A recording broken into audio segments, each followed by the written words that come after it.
If you're a marketer, don't be afraid of change and don't be afraid of changing your approach because the marketing world moves quickly. Like I'm talking quickly. I've gone on holiday for a month. I come back and I'm like, what is happening here? There's like three new platforms. The algorithm hates everyone. LinkedIn is on fire. I don't know what's happening anymore. So don't let that discourage you. Don't feel like, okay, well, now my career's over. I might as well go find something else to do. Relax, take a step back, be quick to learn, be quick to adapt. Don't get discouraged when things don't go right for you because marketing is all about making mistakes and learning from those mistakes. Why is it when I look around all the different platforms and I see marketing content, I nearly go to sleep? Because that's not what it's supposed to mean. You don't, sleeping people, first of all, don't buy anything. You really want to bring up that emotional reaction, both so people remember you, but also so they actually want to buy something. Because people buy because of emotion, and then afterwards they justify with logic. So don't try and make it too logical, too technical, because you're going to put them to sleep and they're going to buy absolutely nothing, which is why I brought Maria on here. And it's kind of funny I say that because the first question I'm going to be asking about her is how her journey starting out very mathy, which again I would consider boring, has changed her or impacted her career in marketing. Yeah, absolutely. So, as you said, I did have a very mathematical start to my career in a sense, just because I came to the US from Russia with my family. They were always very STEM oriented. And growing up in the Silicon Valley in California, if you've ever heard of it, it's a very techie place to be, right? It's a very tech focused, it's a very STEM focused. And that was always how I envisioned my life just because of the outside pressure, not just my family, but also kind of the schools I went to, my peers around me. And I was just kind of told this is going to be your life. And I didn't question it. I was like, sure, it is what it is. But as I got older and I realized that, yeah, I can do the math, but the creative stuff is really what resonates with me. I was like, can I ever make this into a career? And again, I was kind of like, probably not. Like I brought up at one point, I think I was like 15. I told my dad, what if I want to become an author? And he was like, oh, that's great. That's really good to do on the side. And I was like, oh, that's like not a real job. Like writing is not real. If you're not doing math, if you're not doing science, it's not real work. That's kind of the impression that I had. And I pursued more technical stuff in my studies. I ultimately gravitated a little more towards political science, international relations after leaving behind economics. Big disappointment to everyone around me. But ultimately, I found myself in marketing, and I realized even before I got like a proper start in marketing, I was doing marketing for years. I was doing social media marketing, email marketing. I was working creative fields without ever realizing it because I always told myself, this is just for now. This is just a way to occupy myself before I get a real job. I still don't have a real job. I have my own marketing agency now, which I don't know, it feels kind of real, but also not. So yeah, that's a bit of my backstory, but I will say I am happy I have that mathematical background as well because it makes a huge difference in the quantitative approach to marketing. A lot of marketers are very creative and they hate the technical side of it, they hate the data. I'm not like that. I really like both sides and I love kind of where they meet because I think that's where the magic happens. So true. So true. Like a combination of the both. But quick question I got to ask you. Does your father consider it a real job nowadays since you're making a living of it? Absolutely. He's incredibly proud of me. Okay. He was one of the first people I told that I was launching a marketing agency. And the first thing he said was, are you looking for investors? So he was like dead set on me making big things happen. He was really excited. When I was picking out a name, he's the reason I didn't go with Marina Krivonossova marketing. 'Cause he was like, nah, that's too basic. Like your company's going to go big. You need like a clever one word name. So that's how we're told happened. So yeah, incredibly supportive. Everyone in my family is, which is great. People would have a hard time finding you if that was the name. You Yeah, had to spell out that calm. I'm like, after 10 attempts, yeah, I don't get it at all. valid, Um, so valid. but in that case, since you brought it up a little bit, how do you, like, bridge those two things, the data and the creative, to make a beautiful piece of marketing content? Well, I feel like, again, kind of looking at the creative side of things, it's very easy to get carried away with the creativity and to be like, oh, we can make this beautiful, we can make this hilarious and exciting and appeal to people's emotions, which is great. I think for the majority of campaigns, that's a great approach to take. But the issues arise when marketers don't know what to track or aren't tracking things well or accurately. So they're just throwing these ideas out there and they don't know. Are they achieving results? Are they getting them anything they want? And again, that's where the issues arise. So my perspective is always track as much as you can. Marketing is known for having the dark funnel, if you've ever heard of that. So New term to me, new actually. term, fantastic. So the dark funnel of marketing, you don't know where people find you. At least you don't know where they first thought of you, where they first heard of you, how many touch points they encountered, what ultimately made them buy. So for instance, you see that someone came to you through your website, but that's maybe not how they initially found you. So you'd be inclined to say, oh, they came through our website is doing the work. But in reality, they saw your Instagram ad and then their friend brought it up and then they saw your billboard. So there were 3 touch points before they even Googled you and found your website. So that's the dark funnel of marketing where we can't track everything, unfortunately. But as a marketer who's also data driven, I like to track as much as I can. I like to follow all the analytics platforms, the ones within platforms. So if I'm using LinkedIn ads, I'll use the LinkedIn analytics, but also connecting it to platforms like HubSpot, where I can kind of tie different campaigns together from different platforms, see how they're performing, see what people are clicking, seeing what resonates.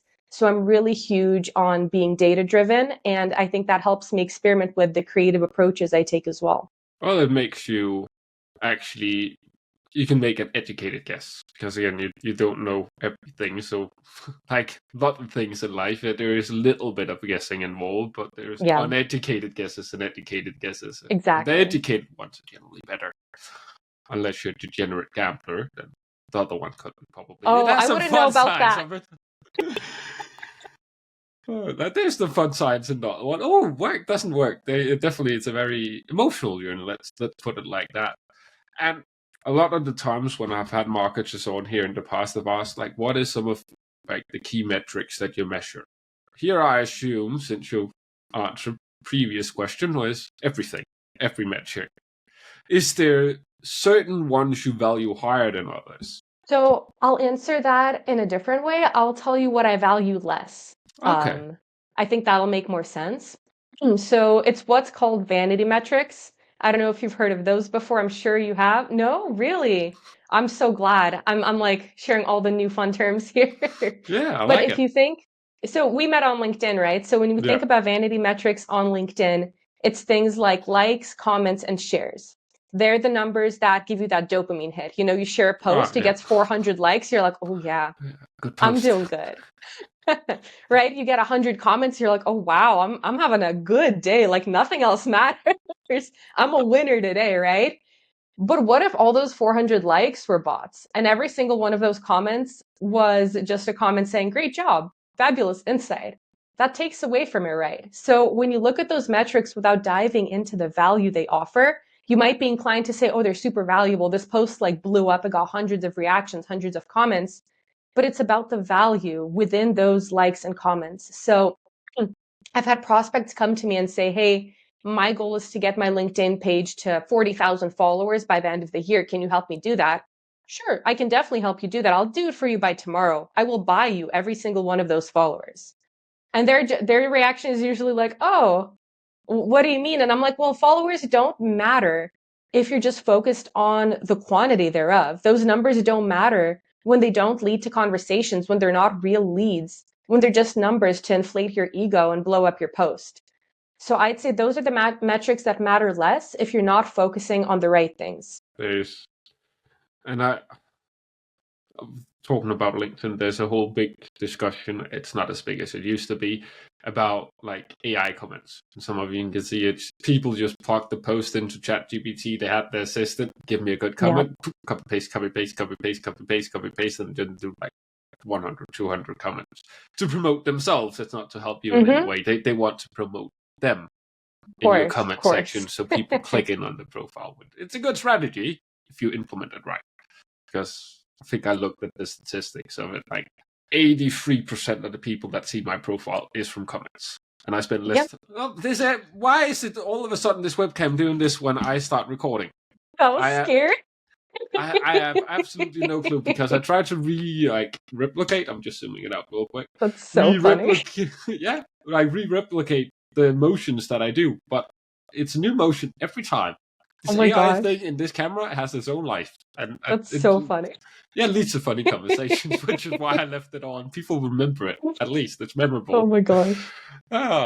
So going a little bit back in the story, what were some of the challenges you faced when first starting your own marketing agency? Let's say, I mean, there were so many challenges, right?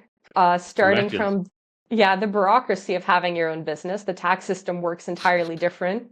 So that's not something I even necessarily thought about. So the logistical elements of it were hugely challenging. But when I look at the actual process of, having to have my own agency and having to look for clients, I'd say finding clients was, yeah, I feel like that's a challenge people talk about most. And that's because it is a huge challenge. When you're in a full-time or even part-time job, you kind of know you're going to have work to do next month, in 3 months, until whenever your contract is good. But when you have your own company, even if you had a fantastic month last month, you don't know how this month's going to go. You don't know where you'll be in 2, 3, 4 months from now. And that uncertainty was just a major challenge for me. Yeah, I can get behind that. Definitely. That's one of like the main ones. It's like, ooh, what's gonna happen? And then Mm-hmm. if you start stressing out about it too much, you end up pushing everybody away. So, as a marketing expert, what are some good ways for new businesses to find clients? Well, it depends. It depends on what kind of work you do. Good But for answer. me, right, everything depends. But for me as a B2B marketer, I feel like LinkedIn is a huge platform for me to find work. I had suggestions from friends in kind of similar spaces who were saying, well, Upwork or Fiverr are good ideas to start. But for me, the clients there, yeah, they weren't focused on the right things. They were focused on like things like vanity metrics, or they were really determined to get a lot and they wanted to pay very little for it. So I immediately was like, these aren't the spaces for me. So LinkedIn has been huge for me ever since I started my own business. Even for a couple of years before that, it was huge for building relationships. So yeah, I'd say relationship building specifically via LinkedIn has been really big for me as a business owner to find clients. But also, I would say if you're a business looking to find support, go on LinkedIn. There's a lot of really valuable resources. There's a lot of really talented people and companies out there who would be able to support you in what you're looking for. And I'm not even talking about just marketing. It's a fantastic platform for all of it. Yeah, you can find a good network even if you're Yeah. more B2C focused, then it might Yeah. not be a client's own day. Here people will actually sit down and have a conversation with you. Like a lot of the guests we had on the podcast comes from LinkedIn.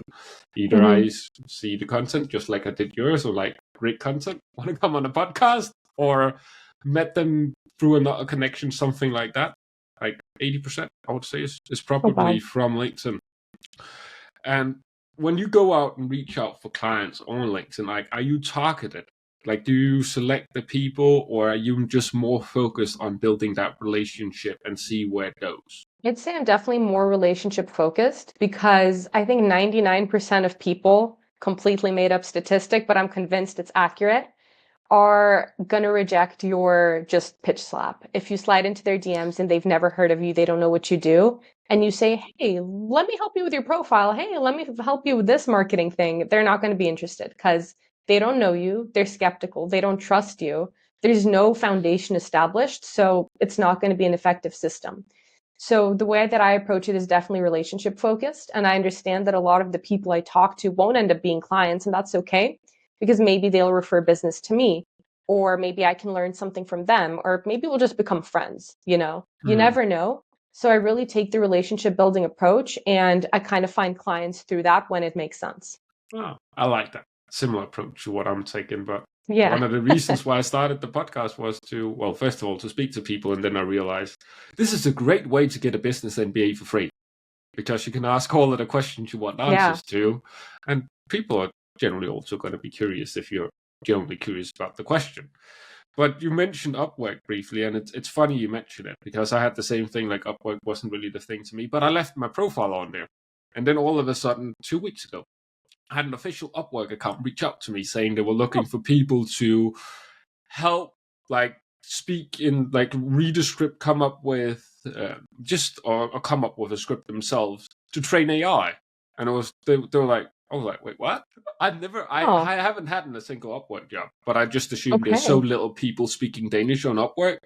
The pool wasn't necessarily very big to pick from, but sometimes it's worth it just to create an account, and sometimes Yeah. it pays up year and a half later. And Huh. yeah, I was like, wait, what? That's good to know. I mean, my account's just kind of sitting around, and when I get the email like, "Oh, we've hidden it for lack of activity," I like log in and I'm like, "Well, I'm active, so you can find I me if you want." it's a good thing to have on it because Yeah, you never know, somebody might just need exactly what you provide, and there's not that many other people doing it for some reason, exactly. or they want something like it's somebody locally in the Netherlands and they want specifically what you want. Then Hmm. the pool like it starts shrinking, and they just pick the options that they have and just That's very true. let's just see what happens. But since I talked a little bit about AI, that kind of leads great into the next question, because one of the big subjects still is AI and generative AI. And how do you see that impacting like the marketing industry, AI? I think that it's going to, I mean, obviously, it's already had a major Yeah, impact. I think it's going to keep having an even more major impact. And I think that the marketers who don't deny its power and the marketers who embrace it and learn how to use it as a tool, they're going to be the ones who really make it big. They're going to be the ones who maintain their marketing careers. They're going to get clients, they're going to get job opportunities, and they're going to stay relevant. But I think that there's going to be a whole lot of marketers, and I see them already who are going to say that, oh no, this is evil. This is taking my work. This is there to replace me. And I think they're kind of writing their own destiny in a way, and they're going to be replaced by AI because they're not learning to use it to their advantage. They're not upskilling. They're resisting change. And I think it's very similar to the people who, when the internet came about, were saying, oh, this is a bad idea. This is going to make people so dumb. And ultimately, I mean, it's a major tool that all of us use now. So the people who resisted it, um, yeah, that says a lot about them, right? And I yeah, think it's going to be the same with AI because whether you like it or not, Gen AI is here to stay. It's made a splash. It's going to make a bigger splash. It's becoming so evolved and developed that it's just silly to resist it as a marketer. true. And even though I didn't experience the .com and like the internet blowing up, I feel like it's similar to that from what I'm hearing. Hmm. And I love that you brought up like the marketers that utilize AI as a tool is really going to be the ones taking over. I'm going to quote our last episode because he quoted the NVIDIA CEO where he talked about you're not going to be replaced by AI. You're going to be replaced by the humans that know how to use AI. That's what Exactly. you're supposed to be scared of. AI, at least in like the next 5-10 years, even though it's growing fast, they're still missing some human things. It can't really make it human.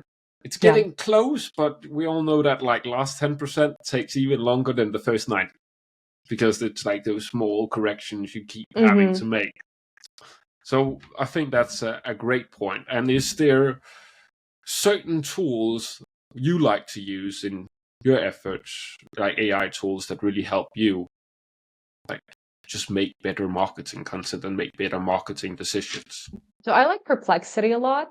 Mm. I've kind of moved away from ChatGPT. I've been using Perplexity very often to just kind of have back and forth conversations with, to brainstorm, to create different versions of content in different tones. I find it's very effective and very useful, especially if you can get down prompt engineering, which again is a whole different skill set in it of itself, something to learn. So that's huge when it comes to text and research. I also like how it cites sources and you can just like click on the number that pops up and you see where it got the info. So you're not wondering like, why does that say 94%? Like, where's that statistic from? It's clear. It tells you, which is very important. Yeah. And the second one that I would say is Flux Pro for images. I'm sure you've seen the Gen AI images with like a random lady with 6 fingers on her hand Yep. Yep. or a guy with 4 arms and you're like, what's happening? Like 2 in his pockets and 2 by his side. And you're like, what? So my experience with Flux Pro, I've been playing around with it recently and I've tried to make it come up with an image that doesn't look real. So I'll tell it like generate an image of like, I don't know, a working CEO, but make it look a little off. And it doesn't even do that. The images look so legit and so real and so like proper stock photo. Like it's kind of freaky. So I've been using those for a handful of clients and they love it. And the impact we have is just immense. And those images are created within seconds. So yeah, those are the two tools that I use a lot, at least at the moment, that have some incredible results for me. I'll definitely have to check out Flex Pro because I have played a little bit around with Complexity, and I think it's when it comes to generating content, it's definitely one of Mm-hmm. the best engines out there. If that's your goal, that's the one I would always recommend to go for because that's what it does very well. Yeah. It's just a nice, cheap, easy way where you're not scared of copyright infringement all of a Yeah. sudden. I get that you kind of skip that entire part. But yeah, I don't use it that much anymore, but I used to use a lot of Adobe Firefly. Mm-hmm. And sometimes it made very good images, and then sometimes, why it had me laughing, it would have 4 arms or Yeah. 6 fingers, or like the arms split into two, so you had 3 hands, 2 arms. Like, not really it. And then Not quite the vibe. it took a while to like keep prompting it just to Mm-hmm. work on it. But yeah, like I think prompt engineering is probably one of the better skills you can go out on and learn in today's world. Yeah. Along with actually, making interesting content. That's another very, very, very good skill to have. Yeah. So why do you think so many B2B marketers are making boring marketing content? I mean, B2B is traditionally unsexy, right? When you think of B2B, you're probably thinking of like finance or tech or insurance or something like that. And those industries, I mean, realistically, the products they offer are all very close to what their competitors offer. And they're kind of bland. And when you look at the offering, it's like, yeah, we increase efficiency by 20%, we increase output by 40%. And the bare statistics of it are just so boring. They really are. And I think a lot of B2B marketers, they're scared to think outside the box when it comes to promoting those products and services. And a lot of it comes from not necessarily the marketers, but the sales teams and the management and the stakeholders who are saying, well, I really want to focus on like what we offer here. It's in this box and don't step outside of the box, focus on that. And they don't realize that while they're focusing on that, their competitors are taking risks and getting creative and they're trying to be funny and they're trying to appeal to emotions while they themselves are stuck in their little sad box of unsexiness. So that's what I primarily see. And it's very often difficult for marketers in those spaces to try to, do something different, to try to change things up because there's so much pressure from the top to say, hey, no, we're scared of change. We're scared of doing things differently. Let's just stay within our little box and never take a risk. And I think that's the biggest issue with B2B. They're just so set in their ways. They're just so set in the kind of, I don't know, like the hard outline of their product that they're scared to step out of those boundaries. But what I see in B2B marketing is people want that. People still care about the human side of things. They care about the humor. They care about the emotions, even if they don't realize it. And the companies who do well, the companies who actually stand out from their competitors, they take that human to human approach as opposed to focusing on, oh, well, we're a business selling to a business. We have to be corporate and strict and professional. Yeah, it's if you can make yourself so you actually like entertain people, that's so powerful. Like a good example is, I don't know if you're familiar with that Instagram account LC Signs, a guy called Tony. He's Mm-mm. hilarious. He's a Chinese guy and he sells signs to businesses. I'm not Okay. interested in the sign, but I do watch his videos. He's a bit controversial sometimes, but he's funny. He's very, very funny. So That's fair. he pops up in people's feeds. So if I ever need an LED sign, I know who I'm going to go to. I'm going to go to Tony because I am Exactly. aware of Tony beforehand because his content doesn't just apply to his target audience. It also applies to the people that couldn't know his target. So if somebody asks me, like, do you know somebody who makes signs? Yeah, I've seen this account. He's quite funny. It seems like you know what he's doing. Like, go check them out. So I That's think that, exactly it. yeah, that's like the beauty of the human to human approach. So could you maybe elaborate a little bit more about how we go in and implement this concept? So when I think of B2B, and when most people think of B2B, they're thinking, as I said before, a business entity speaking to a business entity. Yeah. But the human to human approach reminds you that it's not the case. It's actually the humans working at one business, talking to the humans working at the other business. Because ultimately, all the stakeholders, all the key decision makers who you want buying your product or service, they're people, right? They're not just a building. They're not just robots. They're people like you. They have families, they have hobbies, they have friends, they have interests, likes and dislikes. So when it comes to implementing the human to human approach, I always encourage marketers and businesses to focus on, well, what actually makes your target audience who they are? And I'm not talking about the basic kind of, I don't know, males and females ages 35 to 55, right? Living in North America and Europe. But you'll see something generic like that, and it's like that says nothing about them. Think, do they have a sense of humor? Do they like golfing, for instance? What are their interests? What makes them who they are as people? And appeal to those things in your ads. Think of those things in your marketing, because those are going to be the things that capture their attention beyond the basic, yeah, I don't know, 20% increase in leads, 40% increase in output, because all the competitors are doing that. But that doesn't capture attention anymore. I like that. I like that a lot. And I'm actually surprised that, like, within that sentence you said, like, that the decisions comes from, like, the sales team or, like, the upper management, but specifically the sales team, because they should know it's human to human. Like, these are, Yeah. like, the type of people that should be experts in that kind of stuff. Yeah, sales and marketing have different ways of looking at things.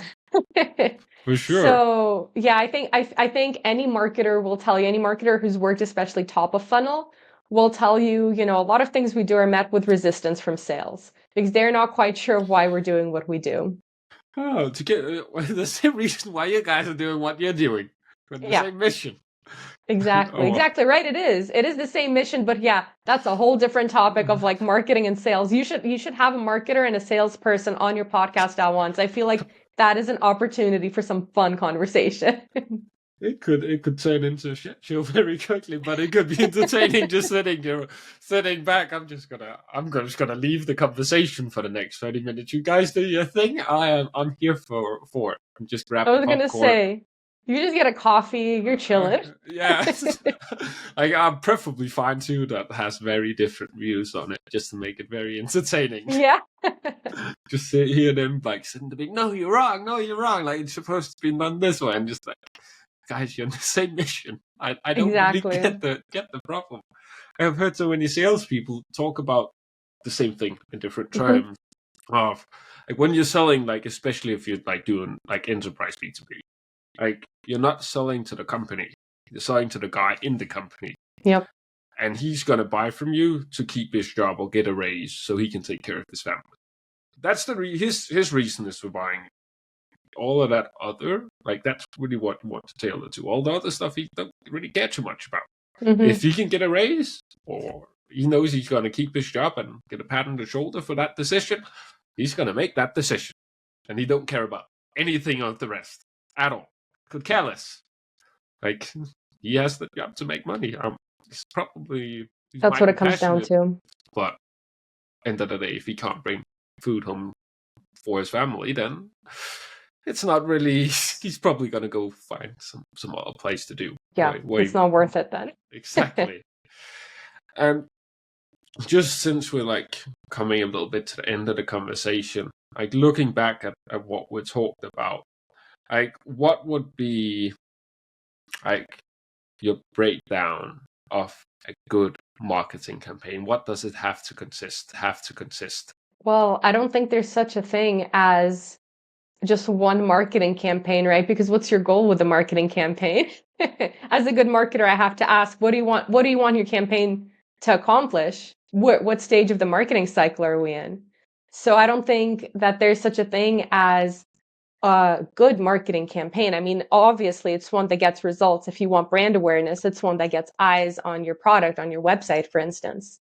If you're already kind of down below in the funnel, the goal is to get sales qualified leads that you can then push on to sales. So I don't think there's such a thing as an overall good marketing campaign. It just depends on your goals. So what kind of people should not what kind of people, what kind of questions should the person listening to this ask themselves to know in which direction to go with their marketing So, campaign so they can make the yeah, right decision? what marketing efforts have we already undertaken and how successful have they been in terms of the KPIs we track, in terms of the results we're trying to get. How far down in the funnel are we? So again, that kind of connects to what other marketing campaigns have we already undertaken? Marketing efforts with marketing campaigns. Are we already in the point that we're trying to get leads to sales, or do people still not know about our company? What kind of audience do we have? What are their interests, hobbies, demographics, location, cultural indicators that might make it difficult or easier to market to them? Those are just some of the few things that I would say at a foundational level would already give you a lot of information to work with. I like that a lot. Nice and simple. And is there like a single piece of advice you want to leave the listener with as well? I'd say if you're a marketer, don't be afraid of change and don't be afraid of changing your approach, because the marketing world moves quickly. Like, I'm talking quickly. I've gone on holiday for a month. I come back and I'm like, what is happening here? There's like 3 new platforms. The algorithm hates everyone. LinkedIn is on fire. I don't know what's happening anymore. So don't let that discourage you. Don't feel like, okay, well, now my career's over. I might as well go find something else to do. Relax, take a step back, be quick to learn, be quick to adapt. And yeah, don't get discouraged when things don't go right for you, because marketing is all about making mistakes and learning from those mistakes. I love that. And I also, when things like that happen, like there's a bunch of change, like to mention to people, see it as an opportunity. You're not the Yeah. only one struggling with it. And if you can get on top of it quickly, you're going to be ahead of 90, 80% of your competition. So it's an opportunity that you can choose to grab or let go. That's up to the individual by themselves. And for the person that's enjoyed this conversation, wants to learn more about you, what is some good places for them to go find you, connect with you? All links are going to be down in the description down below, so it's nice and easy to click on. Yep. So the top 3 places to find me are LinkedIn. My name's difficult, so I'm glad the link will be there. Marina Krivonossova. Comment on something of mine, shoot me a DM. I'm very responsive, I would say. And also on my website, retoldmarketing.com, there's a contact form. Same thing, I always respond. And if you're on Instagram, my Instagram's not super aesthetic, but it gets the job done, @retold_marketing. Yeah, well, I'm glad we don't have the recording of me trying to pronounce your name in this one. That was truly butchered. Thank you so much for coming on, having this conversation with me today. I absolutely love your approach to marketing, like that human approach, because I want to tailor to the human end of the day. And as I talked about in the start, if you can have an emotional impact, and 95% of the way there, 90% of the way there. Yeah, thank you.